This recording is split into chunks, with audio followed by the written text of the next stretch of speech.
Griffith from Virginia for 5 minutes of questions. Thank you, Mr. Chairman. It's good to see you, Dr. Fauci. So take a deep breath, because my questions change sometimes based on things that happen in the hearing. And I want you to follow the bouncing ball with me.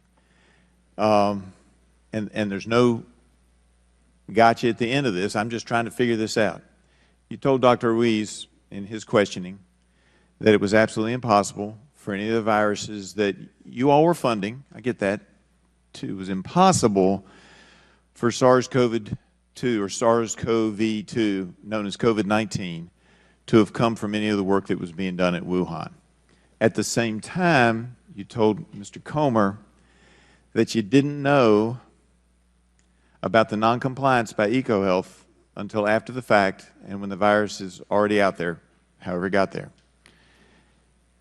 In light of the fact that part of that noncompliance was a report where we uncovered, and I believe that Dr. Dashak was untruthful to this committee in one of his reports to NIAID, and further, that in the 2 most sensitive years related to the humanized mice experiments, we never got lab notebooks from Wuhan Institute of Virology.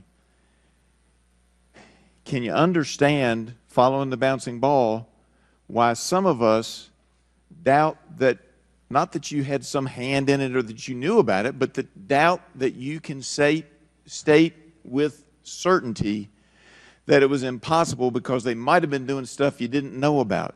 Isn't that true? Actually, it's not incompatible at all, Congressman, with what I said.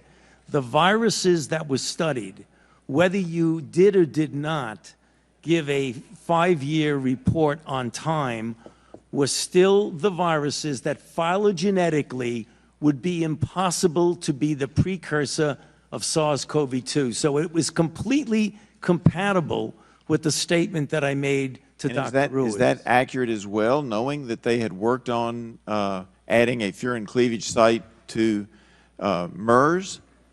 But, sir, there's a difference between the viruses that were funded by the NIH subaward versus anything else anybody else in China might be doing. Excellent. We were talking about, did the NIH... You were talking about what you funded. What we funded, and all right. That's the point. And that goes to my next question, because I thought you might go there, and I appreciate that. Right. Because in an off-the-record member-level briefing in February of 2022, I asked about the likelihood and nature of a SARS-related coronavirus to have a furin cleavage site, particularly since it takes the 12 nucleotide change in there to make it as viral as this was going on.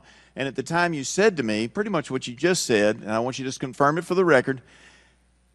Well, that wasn't us. If that was being done, it wasn't us. Yeah. And you confirmed that for the record, yes? No, it wasn't you. It wasn't what you were funding. What I'm saying is that I cannot account, nor can anyone account, for other things that might be going on in China, which is the reason why I have always said and will say now, I keep an open mind as to what the origin is. But the one thing I know for sure is that the viruses that were funded by the NIH phylogenetically could not be the precursor of SARS-CoV-2. And I appreciate that, because I've never thought that NIH or NIAID went out to create this thing, but I am a believer that it came out of the lab, and I think you've just made it clear, and sometimes people miss this, Dr. Fauci.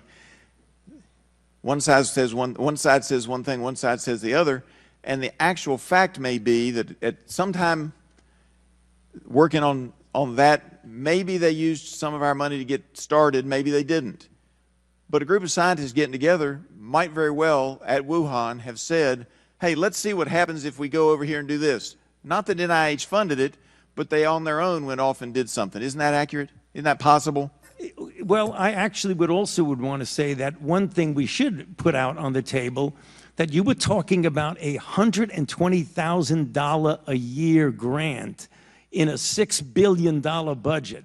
So, I mean, if they were going to do something on the side, they have plenty of other money to do it. They wouldn't necessarily have to use a $120,000 NIH grant to do it. And I appreciate that, because it means something could happen. I'm glad you kept an open mind. I would ask this one final thing, though. Do you think they could have done it without the humanized mice that we gave them? Could have done what, sir?